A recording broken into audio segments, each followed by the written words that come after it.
All right, I'm finally getting ahead on this 72 Chevy C10. For those that haven't been following this story, I bought this as a roller, was going to LS swap it, and it was in epoxy primer. I sanded the primer down, got a neat little patina look out of it, clear coated it, and then I started working on the motor, and I realized the motor and the turbo 350 transmission were okay. So I've done a lot of stuff to it, and then I ran into some situations.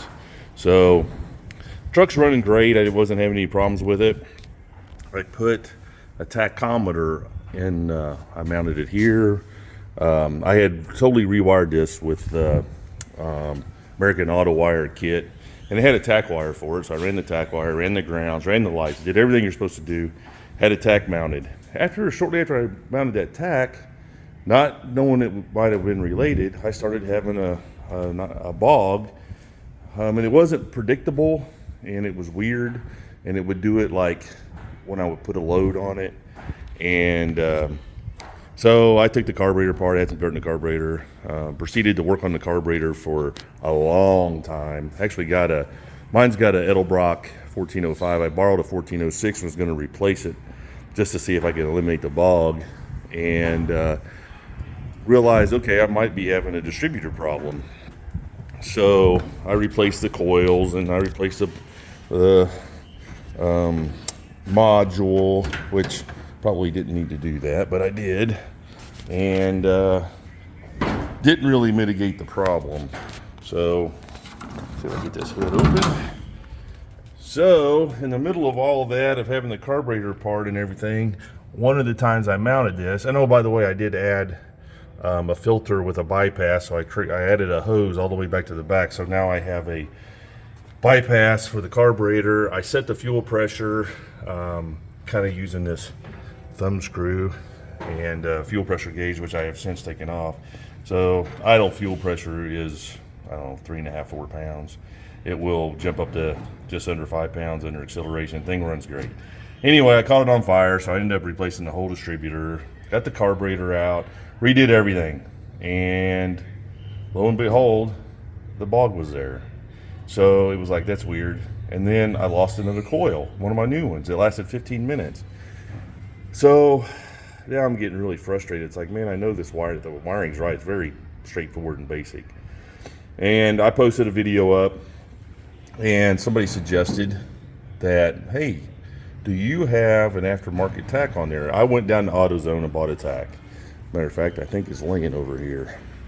So I put this tachometer on, and so obviously you can see I've taken that off.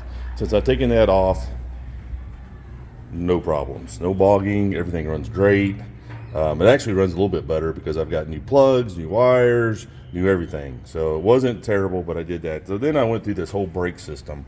Still not totally happy with it, but rebuilt the master cylinder, proportioner valve. I have bled and bled and bled, trying to get the brakes where this thing will skid going down the road. Still working on that. I adjusted the brake drum. This is a front disc. I replaced both calipers. Rear drum set up. I don't have any leaks. I replaced all the rubber hoses. Anyway, I've been working on this thing for a while, and I haven't been driving it. I bought it to drive it. Again, I bought it to LS swap it. In the middle of all my problems, my starter went bad. I put a new starter in it. As you can see, the thing fires right up. So anyway, long story short, I'm back to where I can drive it. Is it perfect? No, but it's a heck of a lot better. I'm going to run it down to Home Depot and buy some dirt today because I got yard work to do. I want to be testing out my brakes, see if I got them any better, and because the next step I think might be that booster. It does hold suction. Everything works good. I sprayed contact cleaner around it, make sure I didn't have any vacuum leaks. Everything's good. So anyway, long story short, it's back on the road. Still got a lot of stuff I want to do. I don't know why Chevy thermostat housings always seep and leak. This one's got a little tiny leak in it. This thing is out of my Jeep, one of my LS swap Jeep. I keep that in there. It works fine. I'm losing a teaspoon a week of antifreeze. I'll get that one corrected, and then we'll start figuring out what we're going to do to make this thing cool. The bad thing is that the paint swap meet was this weekend. I was planning on driving this down there. Hell, I might still drive it down, you never know, and see what happens. But anyway, back on the road with the C10.